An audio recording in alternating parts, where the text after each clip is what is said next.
Resentment kills your peace. It kills momentum in your life. It really is a cancer to your mindset. The root of the problem was never about advancement. It was about my own self-worth. It was about my own outcomes focused rather than process oriented type of things. And I needed to own my accountability, own that piece of me. When you own your story, you'll give somebody else the courage and the motivation to own theirs too. Through that process, I learned when you do own your story, you can create your future.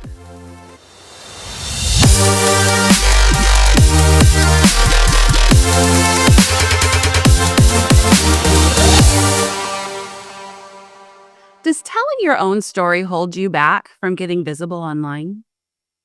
Have you thought about how it could set you on a path to success? Well, today I am thrilled to introduce you to Erin Thompson. She is a senior living operator or leader turned entrepreneur and podcast host. She loves talking about owning your own story so that you can create the future that you want. Erin, welcome to Next Level Leadership. Hi, thank you for having me. I appreciate it. I'm excited. I'm so glad you're here. I'm excited too. For the viewers, Erin and I have talked a couple of times now online, and she is just fun to talk to, and there's a lot of information that she has to share. But I particularly like her focus on owning your own story, because if you don't tell your story, who's going to tell it? Let's start with you telling your story. Oh, okay. So my story starts out as a 19-year-old walking into a senior living community looking for a respite stay for her grandfather. And when I walked into a senior living community, I felt like the angels singing. I heard them, that mystical, magical feeling where you have walked into your home. I felt that. And so my grandfather never moved in. I became his caregiver for hospice while my grandmother was having surgery. But I went back to that community and I asked, can I volunteer? And so I volunteered. Then I became a part-time concierge, a full-time concierge. And then it turned into a sales and marketing director, an executive director. And that's where I spent, almost my entire career was community level leadership. My story as executive director and a sales director is I took underperforming communities and turned them into high performing, high occupancy communities from 55% to 100%, 64% to 100% right after COVID, consistently, one after the other, consecutively, 4 different communities. And I never got the opportunity to advance in my career inside senior living.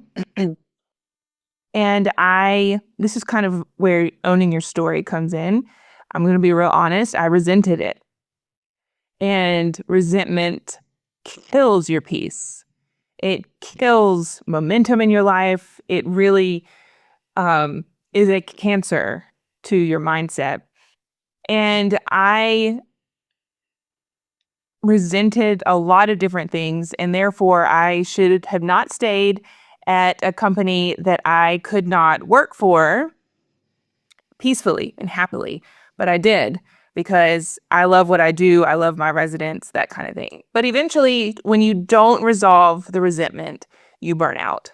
Mm-hmm. Burnout, for me, in my experience, was directly related to resentment of a host of things. It wasn't even professional focused. It was a lot of different things in my life.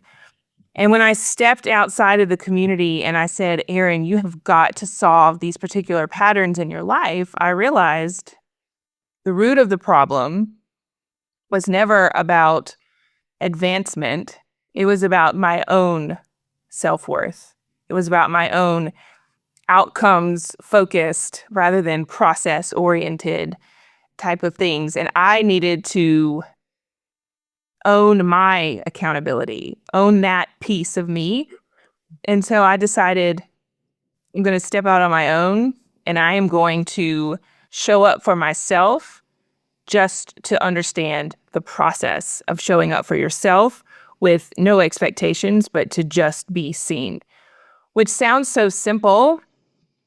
But for me at the time, it was um, very scary and completely out of my comfort zone.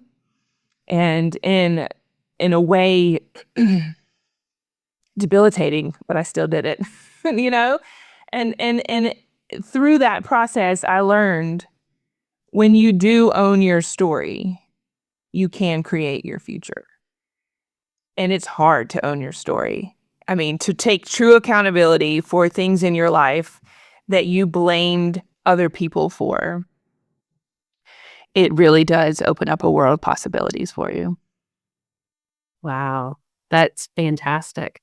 Tell me tell me how you took accountability for it. What was the process that you went through to say, "I'm gonna own my piece here"? I I will be honest with you. I found Tony Robbins. I mean, it sounds so cheesy, right? Because in my bad mindset days, I really like rolled my eyes at people like Tony Robbins. Like, oh my God, you don't even know what life is like, Tony. You know what I mean? Um, but really, there were some life things that were happening where I kind of became aware of the term accountability, of controlling what you can't control, coming to terms with um, how your mindset really does play a huge role. I started reading books. I listened to some of Tony Robbins' content. I joined some of his free webinars, 3-day things. And I started realizing what he's saying is what I've been doing. And then I realized that big wall of defensiveness that would come up started shrinking whenever he was talking about it. And I started playing back certain things in my life. And I was like, oh, I did that. Oh, I did that. And so one thing led to another. Like Tony Robbins led me to somebody else, which led me to somebody else. And I read these books and started realizing that I was protecting myself from pain that wasn't even happening, right? Like my mind was telling me things that were not necessarily true. It was the fear. And so then the way that I protected myself for waiting for the other shoe to drop in every aspect of my life kept me stuck. Not just professionally, but personally too. I mean, so I learned coping mechanisms. I learned triggers that I had. I learned, oh, when that starts coming up, you got to ask yourself why instead of allowing it to come up, you know? But these are things that I've heard my entire life. I just was not ready to hear them until I realized there are patterns in my life that I don't like. And of those patterns, there's only one thing, one person that is the same in every single one of them. That was me. You know? So That's really good insight. And of all people, I think Tony Robbins can bring that out in a person. I- It's great that you found him at a time when you probably needed him the most and didn't realize it. yes. And I'll tell you the other thing, especially for the entrepreneurs and I think more for senior living leaders as well, because entrepreneurs know this already.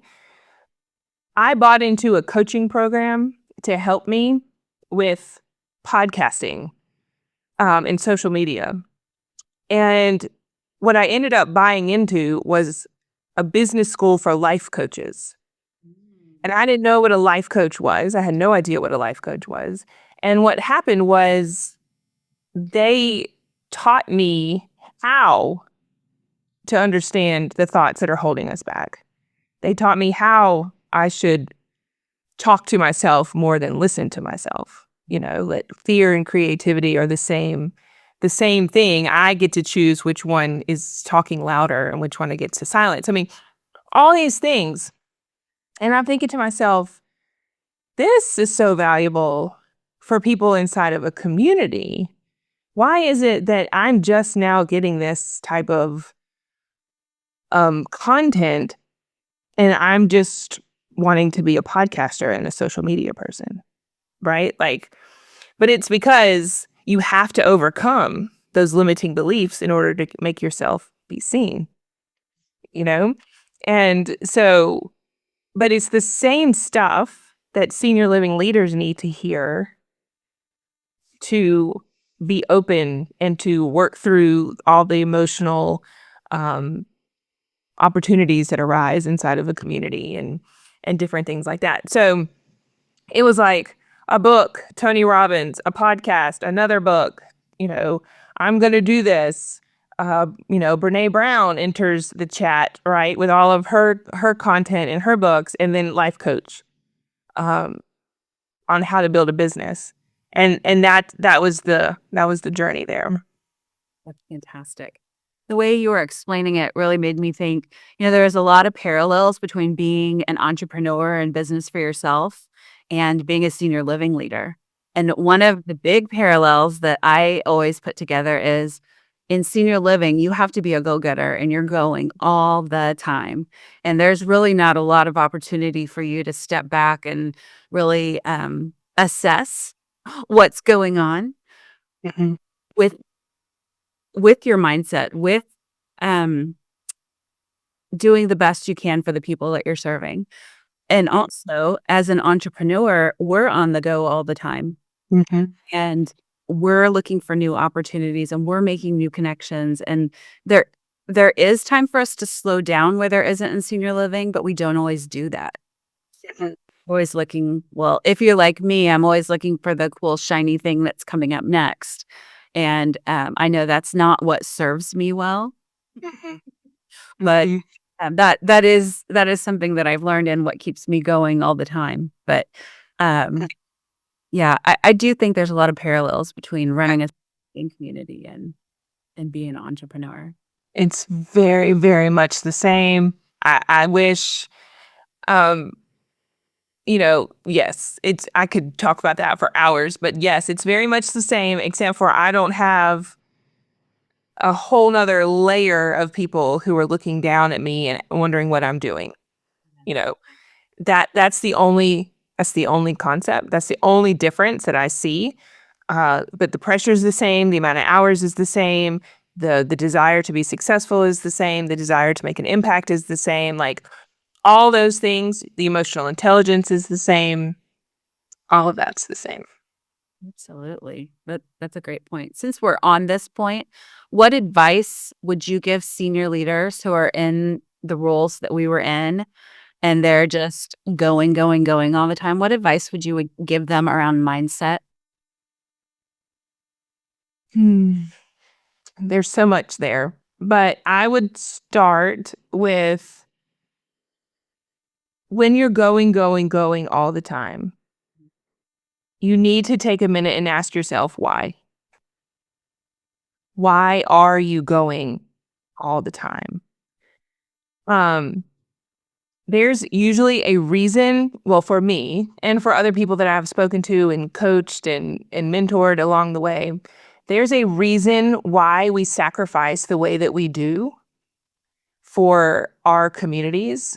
And a lot of it is driven by worth.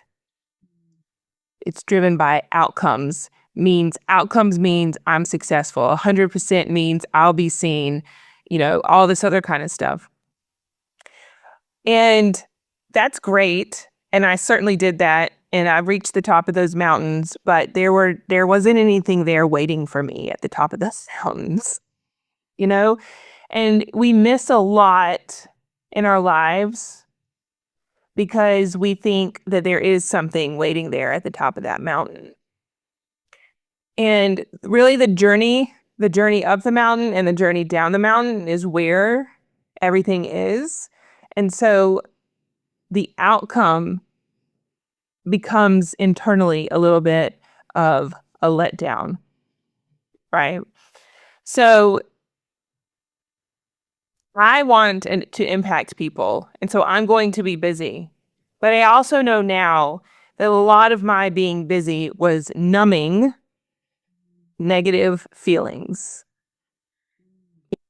I'm not good enough, or nothing ever is good enough, and this is never going to happen, or the fact that I like to feel like I'm a hero. And I am a hero when I walk down the hall, and when I help people, when I move people in, when I help solve problems for people. Like, that dopamine hit is hard to find, and it becomes addicting, right? And so we have to ask yourself, why? Why am I sacrificing so much? Where are the boundaries that I can put in? Am I taking over other people's jobs because I'm not giving them enough grace and time to get it? Um, and if I am resentful because somebody isn't getting it and I'm stepping in and doing it, that's a negative energy that I'm creating, and that's a self-fulfilling prophecy because they will leave. That's a retention problem. So there is a time to hustle, and there's a time to realize you don't have to hustle. And if you realize that you don't have to hustle all the time, you need to slow down and you need to ask yourself why. Um, what is running your motor for that reason? That's fantastic. Did you figure that piece out going through the life coaching school and having you step back and think through? I think I realized some of that when I was inside the community. I didn't realize the resentful part until I started understanding how powerful resentments were in other people. I didn't necessarily realize that I had those resentments, right? Um, so I didn't realize how powerful they were in life. I realized when COVID came, working inside of a community, and you have to put appropriate boundaries in place. You have to train people because you literally cannot do that all. And I realized from that standpoint, the structure that needed to happen, a hierarchy structure, and why that is important, that forced me to relinquish some control and communicate more. I think 2020 was the beginning of the change, the catalyst for change. But I realized resentment in a very interesting way, and it was through PTO. Like, somebody would come to me and they would ask me for paid time off, and I would get angry on the inside. Now, why would I get angry on the inside? Because I wanted to take off too, and I felt that I couldn't. Well, who was telling me that I couldn't? No one. But I realized when some of my key managers were nervous to ask me for paid time off, I'm like, that is not healthy, Erin. That's not healthy. And so I realized I have to give them what I want, and then I have to take what I want, which is a day off, to not be bothered. If I'm going to be manager on duty, I am going to not call them, and I'm going to handle all the problems. And then they're going to do the same thing for me. So you have to give what you want as a leader, and then it will eventually come back to you. And that was the first realization that I needed to change, because the energy that I was giving off and that people were feeling was not the energy that I wanted them to feel.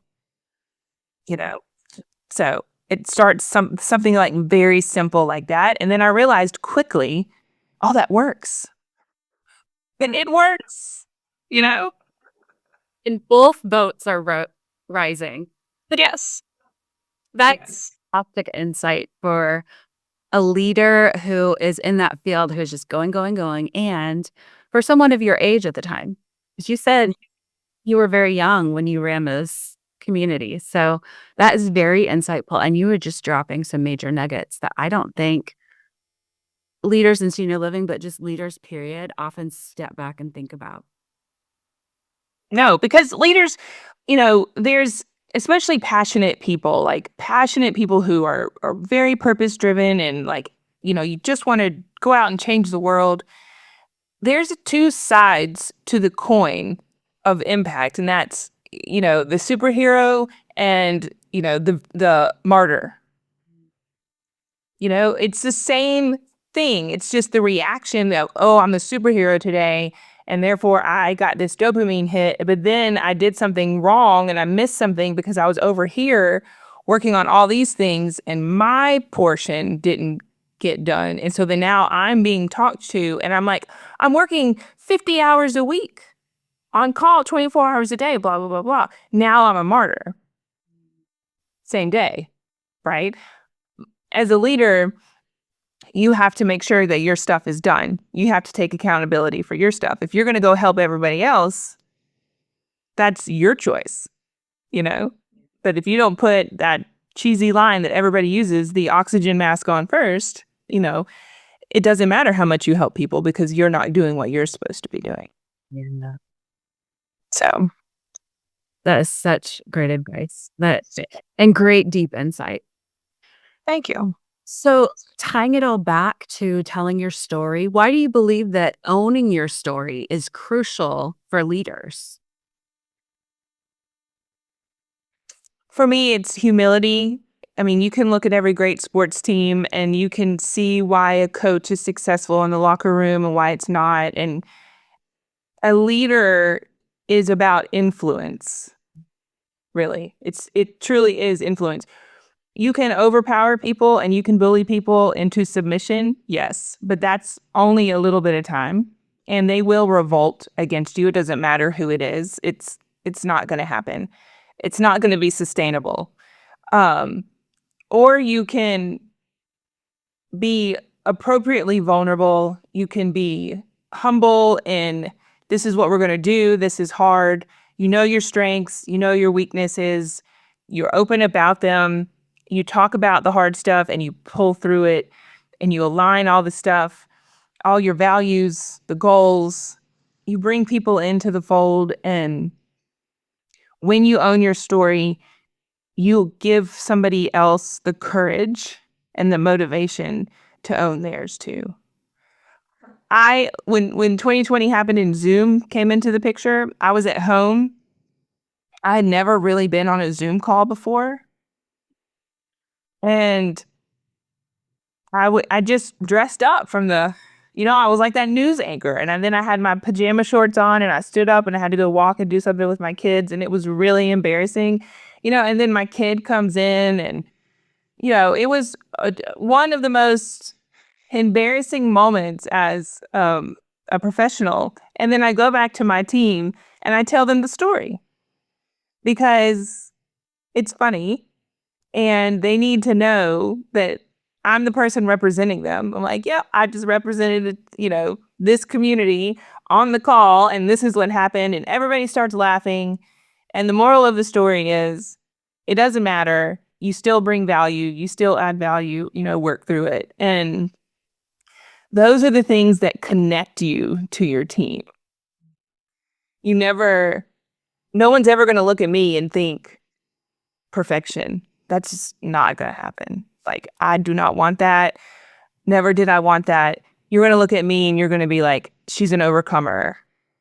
And she's going to teach me, if she can do it, I can do it. And that's kind of what I've always done, but I just didn't own certain parts of the story. And it was those certain parts of the story that were keeping me stuck. You can grit through anything, but that's going to burn you out too. It's exhausting fighting yourself all the time. It sure is. It's you know, and then everybody else gets the bad stuff because you are the one who's inside of you, telling you all the horrible things. So for the person that's listening to this and has just that tiny bit of insight, like maybe I should look inward a little bit, but then thinks, no, I'm not going to do this. Who are they to talk about these things? Or I'm not going to change based upon what I'm hearing here. What would you say is it? It's worth it. The pain is worth it. The discomfort is worth it. The other side of realizing what that trigger is for you is worth it. Um, I refused to change for a long time. You know, I hit all the standards, all the metrics in every facet of my life to for someone to think that I'm successful, right? But it didn't feel like success. And I realized that waiting for the other shoe to drop or protecting yourself and numbing yourself with being so busy, whether it's caregiving, whether it's shopping, whether it's food, whether it's alcohol, all the things, um, it's so much better on the other side when you just realize the only thing you can control is the way you think about everything. And that if you're an entrepreneur, you're never going to be at the wrong place at the right time, at the wrong time. And you're never going to miss what's yours. And so if you just keep going and doing the right things and learning and messing up and learning, you're going to get where you need to be when you need to be there. But you don't fully understand that unless you let the rest of it go. You have to let the rest of that go. And if you don't take the time and you don't lean into that discomfort feeling, you'll be jealous of other people's success. You'll send off a negative energy that people will stay away when you want people to come to you and be in your orbit. You'll attract people that you don't want. And the energy that you put off is very, very important. So the more you avoid doing that, the longer it will take you to be successful. Yeah. And it's uncomfortable. It is. But it's worth it. Sure, that's great. It's such great advice. Really good advice. So, from the entrepreneurial perspective, I wish I could talk today. From the entrepreneurial perspective, um, how can entrepreneurs or business owners use their story then to lead and to make an impact in this world? You have to know it. You have to be healed from it. Like, I'm not going to talk about things that are an open wound for me, right? So you definitely want to start further back and talk about where you're going.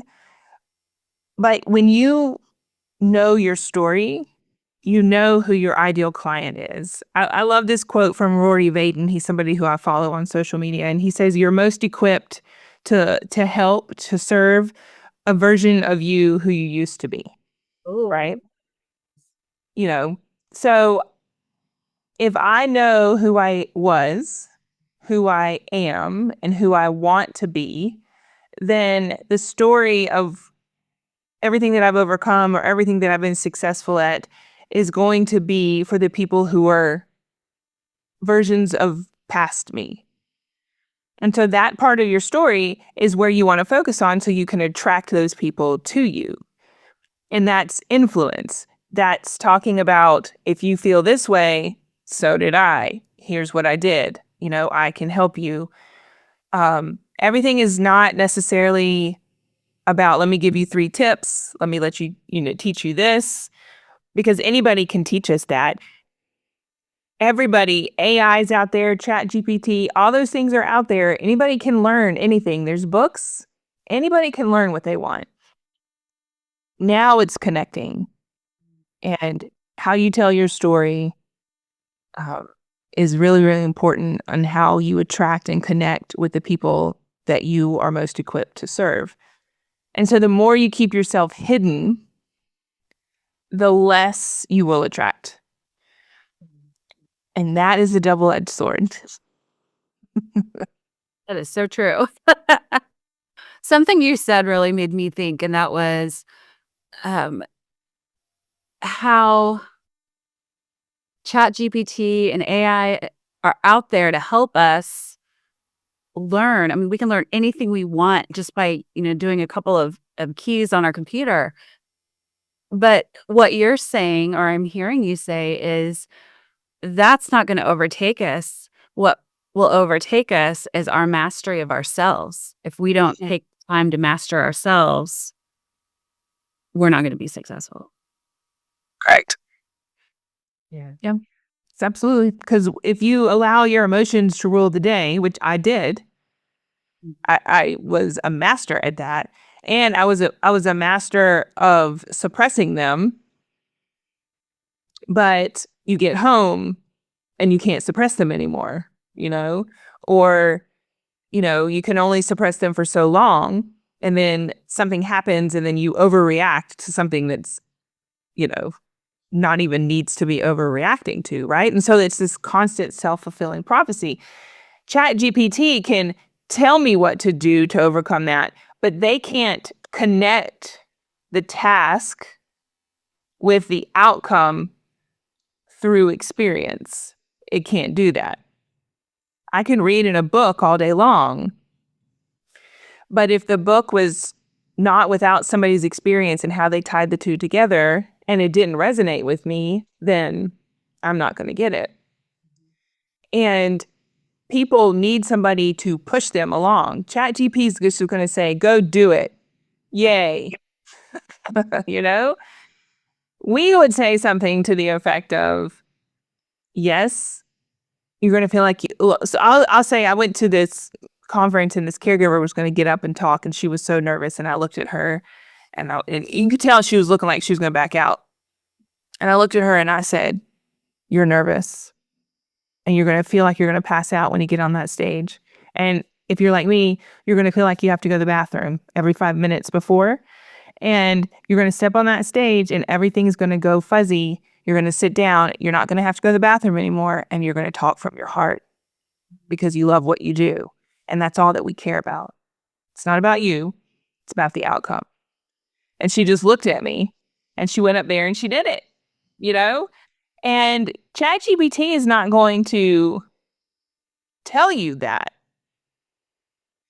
Just like if you're a senior living leader, ChatGPT is not going to really tell you how to find the best community because it's not about survey scores. It's not about all the things. It's about the people inside the community.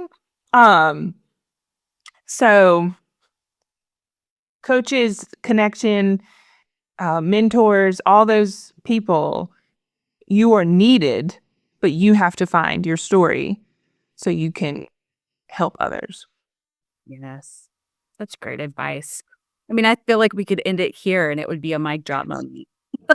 But I still have more questions because I really enjoy it. So what's a story from someone else that you've heard that really deeply inspired you? Oh, gosh, there's a lot of them. That is an interesting question. When it comes, we'll just take names that everybody knows. Okay. So the first 3 books I read will go in life-changing order, right? Was Jenna Kutcher's book, How Are You Really? Which is the first book back here. I heard her on a podcast. She was the first female business owner, and I didn't even consider myself a business person at that point, who was talking about motherhood and working and how motherhood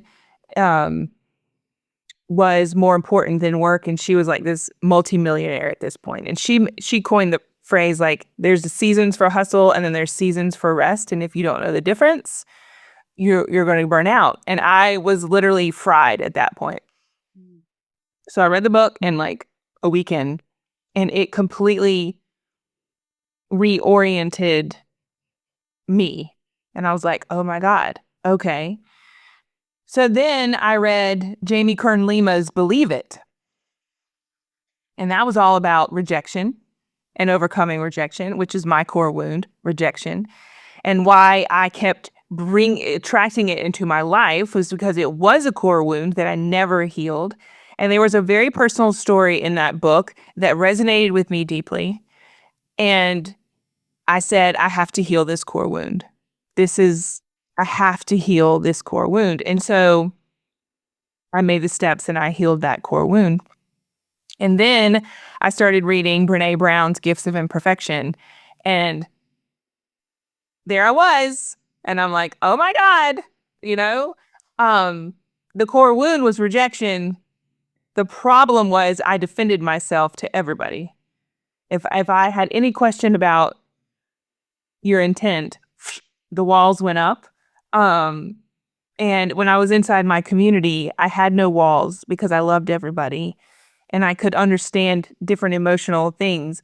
But when you were talking from a corporate perspective or from other types of perspective, I just really protected myself because my safe zone was inside of the community. And outside of that, I didn't feel comfortable. I didn't feel safe in my own skin. Right. So where I felt most comfortable and most safe was in a servant role inside of a community. And when I stepped out of that, I just, there was a lot of stuff I hadn't dealt with that my mind and my body were not connected. And so the journey was to try to connect those again. And that was the path. And those stories, those women's stories, their vulnerability, and they changed my life. And I just decided I would be on a mission to do that for other women, and let my story hopefully shed light on other people that can help them too.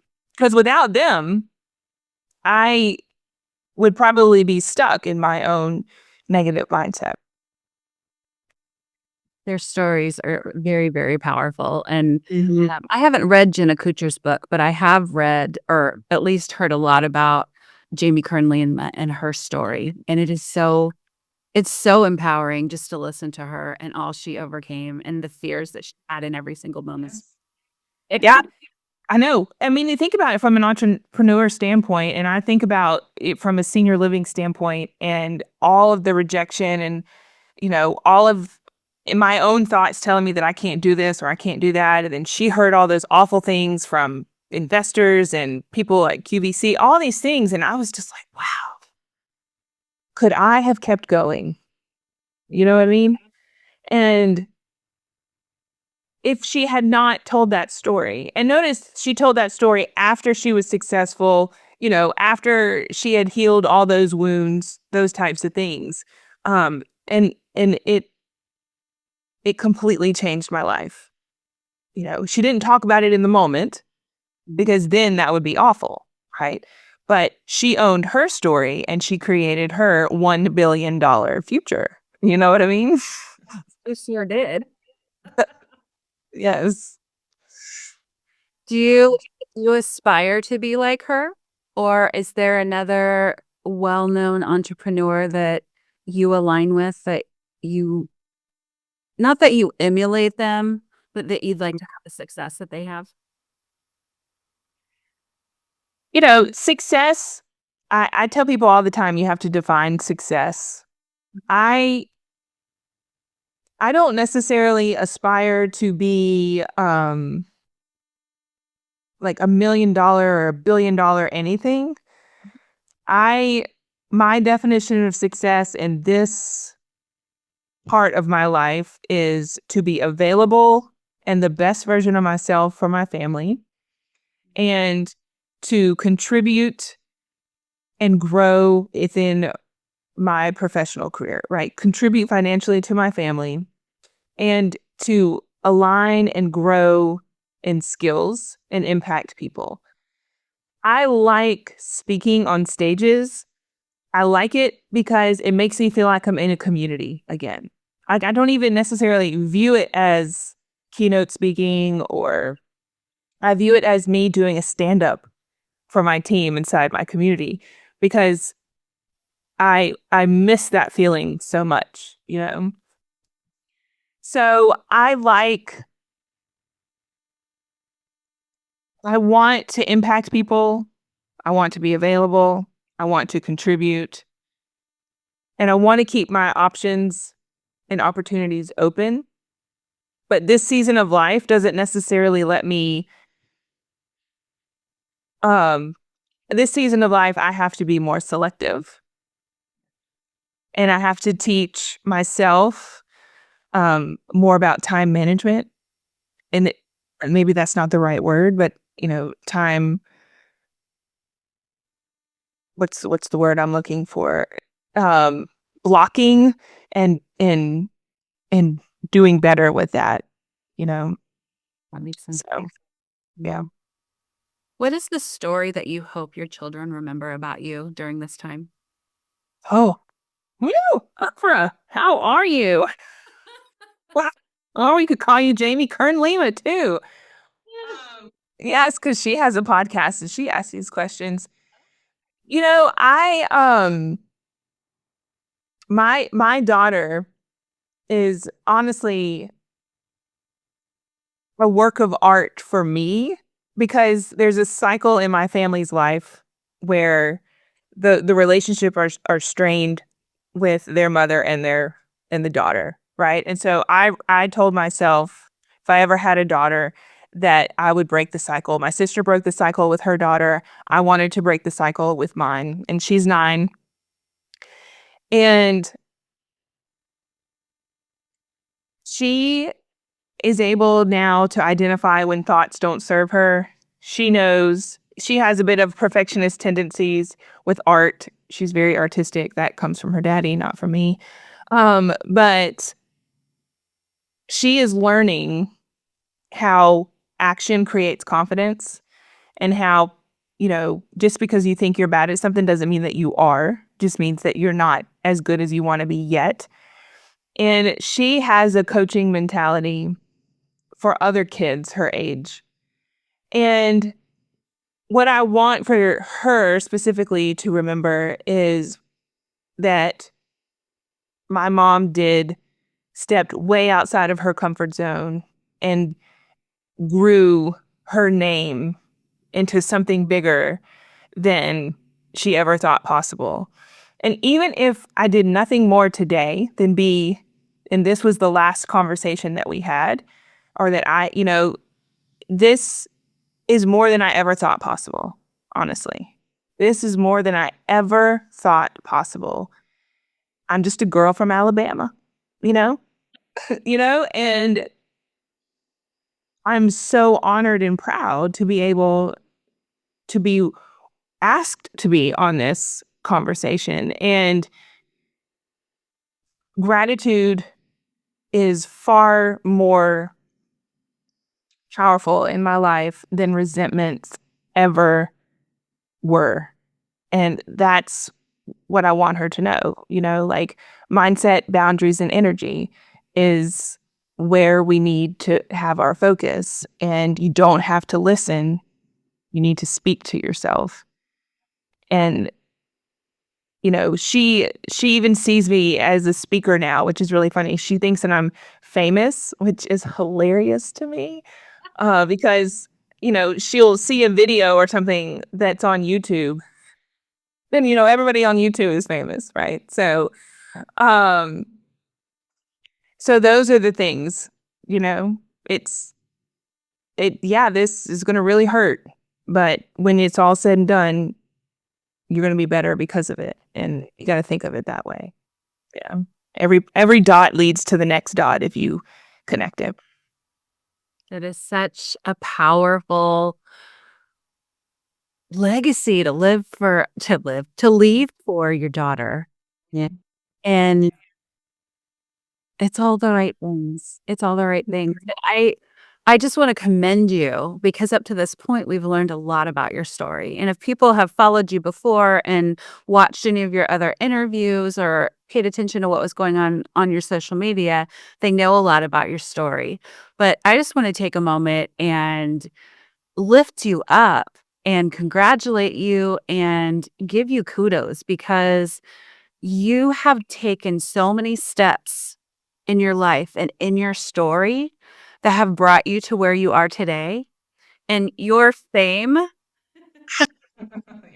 is no surprise to me because you show up incredibly authentic and you bring your whole self to every conversation. And you are just at the beginning, my friend. Well, thank you. Thank you. It is true. I do bring my whole self, and I never did before. And there is a difference. There's a huge difference in the way that I feel. I used to go into meetings either really small or way too big. You know what I mean? Like you're going to know what I just accomplished, or I'm not going to say anything because it doesn't matter at all. You know? And that didn't feel good. Like that doesn't feel good.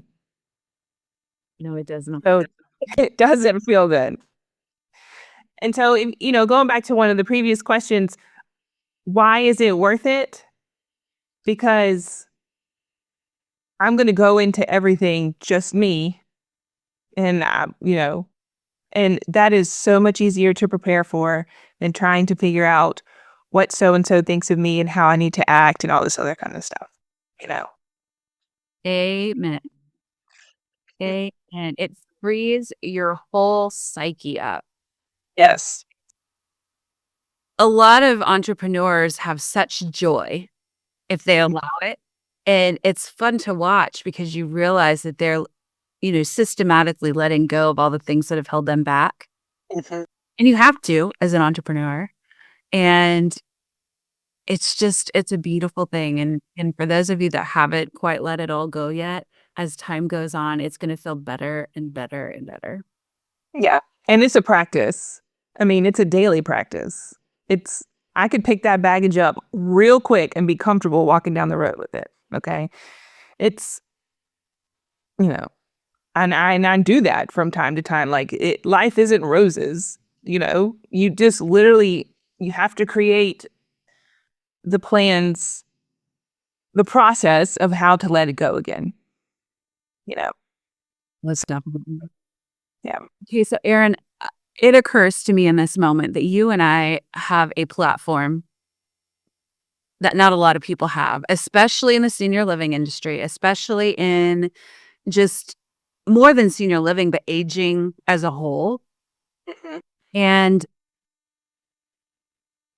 I think that we would do society a favor if we talked a little bit about the positives of senior living, because what they get to see on the news Mhm. every day, but a lot of times they see the negative. And nursing homes in particular were made out to be villains in the pandemic when Mhm. if you understood what was really going on, they were the hero. Mhm. Were caught between a rock and a hard place.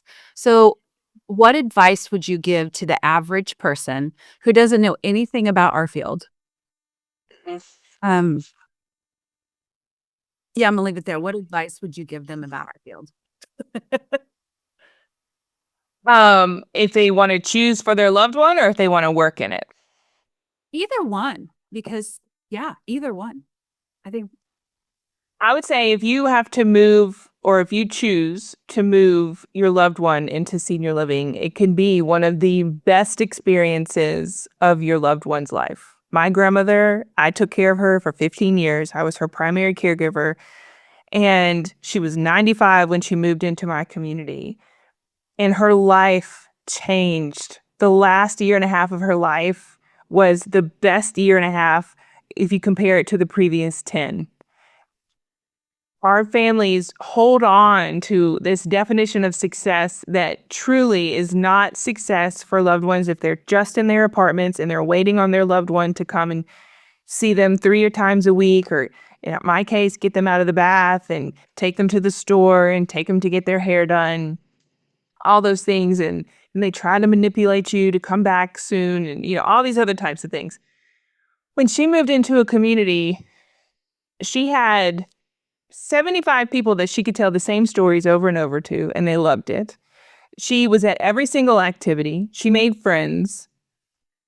Her she came down. I mean, like, she never was in her room. Everything changed. And our relationship was back to me just, I'm still her advocate because I still work there. She still tells me what to do because now she can doubly tell me what to do as a resident and a granddaughter. But she was in control. And when she lived in her apartment, she was not in control. She couldn't drive. She was dependent. Now, you have to pick the right one. You have to know how to choose the right one. And I believe you know how to choose the right one based on the interaction on a tour. When you're going through, does the sales director or the executive director introduce you to the team? Does the team talk to you? Do you see the interaction with the residents? Are the residents happy? What is the feeling that you feel inside of a community? The nicest chandelier, the fanciest building, that's not a guaranteed. The most expensive is not guaranteed to give you the best experience. You have to look for that yourself with what you know your resident wants or what your loved one wants and what you want from the leadership team and the care team. And how you treat those caregivers and those nurses is really, really important. I have seen family members really get it right by valuing the caregivers. And when you value the team, they will in turn value you. They will communicate to you. They will live up to your expectation, but you have to make them feel comfortable. So get involved, be involved. Your role as a caregiver does not change. It's just enhanced with a team and you're not by yourself. If you're going to work in senior living, boundaries are very, very important. It is a 24-hour, 7 days a week, 365 days a year career. So be very aware of the ask and the give. It's worth every second of it. The impact, the just walking down the hall and just feeling important, the compliments that you get on a day-to-day basis, the problem solving, all of that is worth the effort. But you have to set the boundaries. If you don't set the boundaries, it can become very hard to sustain. And there are times where boundaries will get crossed. There are times where they cannot be enforced, but you just have to go back and reinforce them again. So it's worth it. Even if it's just for a year, the experience will change your life and you'll see why people stay and you'll see why people leave. And then you can figure out how you can be successful with it. Such amazing advice. Great. Mm. As we're wrapping up, what is something that I didn't ask you today that you really want to make sure you get across to our audience? I don't know. I feel like you asked some really great questions. I think, how long does it take to be successful? And that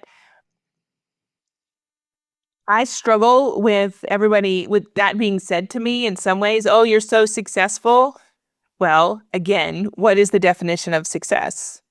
I mean, everybody has a different definition of success. So I think that one of the things that you find as an entrepreneur or even as a leader, people make up their own stories about you. Yes. It's your choice whether or not you let people believe that or not. You can't change somebody else's perceptions or the way they looked at the glass. All you can do is do the work consistently. And that can be a good thing or a bad thing. Like, people can think negatively of you and you have to be okay with letting that go. And then people can think about how successful you are and you just have to let that go too. Because I have corrected people, but their definition of success wasn't necessarily my definition of success. And so why am I going to correct that, So I think I think that people, what I have been told, what I have heard, and what I subscribe to is success will take longer than you think. and harder than you think it will be to become successful. But people will think you're successful because you are doing things that they would never do. And that is success. That is success, you know? Um, so know what your own definition of success is. And if you're not making the $1,000,000 or the $500,000 or the $50,000 a month, what are you doing that is successful? And don't lose sight of that, because otherwise you won't keep going. That is so true. That it's very true. I don't know what I expected when I got started in terms of how long it would take. Well, yes, I do. I remember thinking I was going to make $100,000 the first year, and then I was going to make $1,000,000 by year 3. And here I am, halfway through this whole by year 3. I'm not close to $1,000,000. Yeah. I didn't make $100,000 in my first year. So yeah, it's success. Success is when you figure out who you serve, and you put the people that you serve ahead of you making money or your business. I really feel like that is success. And when you figure that piece out and you just put yourself out there to serve, a lot of things come towards you. Yeah, it really does. I mean, when you give without expectation, you will reap a reward beyond what you thought was possible. Now, when that harvest comes, who knows? Like, you don't know. And you have to do a lot of stuff for free in order to get people to even know who you are, Mhm. to get you to get paid.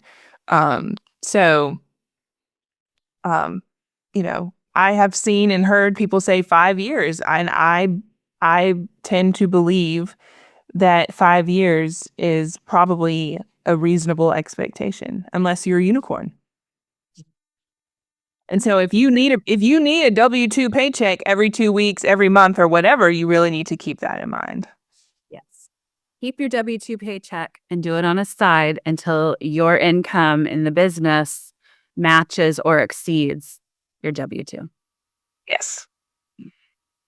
So one thing we did not define before we completely close is, who is it that you serve? A lot of people have heard you now on, they're entrepreneurs or they're in senior living. Mhm. Who is it that you serve and what do you do for them? Aspire for More with Erin was originally um, for senior living leaders to help them lead and grow and create great places to live and work. It's a training and development company. I can teach you how to turn communities around. I can teach you how to have more peace of mind and freedom inside of a community, and keep you from focusing on all the wrong things. That 80-20 rule, you got to focus on the 20% that will generate the 80%, because a lot of people focus on 100% and then get nowhere. I can get you unstuck. So that's originally what the speaking and the podcasting and everything, all my business is for. And what I have found is that other people that support senior living, I thought it would be executive directors, but there's other roles. Um, there's other people in the support network inside senior living that value, what I have to teach them. And so it's really for anybody who needs help with mindset, energy, and boundaries, a new way of thinking, the confidence boost of stepping outside their comfort zone, or how to turn our thoughts from hurting us to serving us. Uh, but I have leadership challenges coming in 2025. Keynote speaking. I can speak to many different topics about resiliency, owning your story, creating your future. What gets in the way becomes the way. And so I can speak to any audience about that. Um, and helping small individual owners um, create impactful communities. So it's kind of opened up in a world that I didn't know. I didn't expect, That's fantastic. Yeah. It's fantastic because you're open to opportunities and yes, you're open to opportunities. I think that Erin is definitely one to watch. I don't know how long have you been in business now, Erin? 2 years. Years? Yeah, you're definitely one to watch, and I'm thinking at that 5-year mark, it's gonna be so much better than you can even imagine right now. Yeah, I would say this past year was the first year that I had enough confidence to show up, um, like you said, bringing, full self. It was the first year that I said I felt confident enough to do it. And then you do it, and then you get in the rhythm to it. So, yeah. Very true. If people wanna get a hold of you because they'd like to work with you or just learn more about you, how do they do that? My website is www.aspireformorewitharon.com. You can also find me on LinkedIn under Erin Thompson, and I will respond back and set up a time to chat. It would be an honor. Awesome. So my final question for you today, it might be a little bit hard, I don't know. Next chapter in your own story. What is the next chapter in my own story? Um,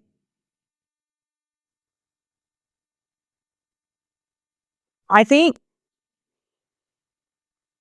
these leadership challenges and getting comfortable with selling yourself appropriately. You know what I mean? Like, it's one thing to give advice for free. That is my sweet spot. I can do that all day long. All day long, I can do that and be happy. But that doesn't necessarily contribute to the family other than feeling really good about yourself. Like, oh, I feel really good. Um, but really having tangible products to offer and to learn how to sell them appropriately. That's the next rung of the discomfort level that I have to tackle. And so for the entrepreneurs, you understand what I'm saying. It's hard. I could sell Dana's courses, Dana's coaching all day long because my name isn't tied to it. When it's me selling my knowledge, it's a lot different. And so shifting from, brand recognition to brand revenue and what that means for me, um, is the next chapter of my discomfort level passage journey, whatever we want to call it. That's awesome. And the fact that you recognize that is really good too. Yes. It just speaks to the fact that entrepreneurs just don't get there on their own. There's a lot of but they also need coaches as well. So for those of you that are entrepreneurs, if you don't have a coach, grab yourself a coach and follow what they say because they do need that. And if you're in senior living, get yourself an executive coach or some other, type whatever role that you have, get a Mhm. coach because it will help you not only internally for yourself, but it will help you to be a better leader. And Yeah. I don't know if I was open to that when I was in the community. God knows I wish I was. I didn't even know that it was out there. I didn't even know anything like that. And so I will double your efforts, double down on what you just said. Like, it is transformative in someone's life if you're ready for it. absolutely. Yes, and the key word there was if you're ready for it. Yeah. Yeah, you have to be ready for it. Do the work to make sure that you're ready for it because it Yeah. is Yeah. good.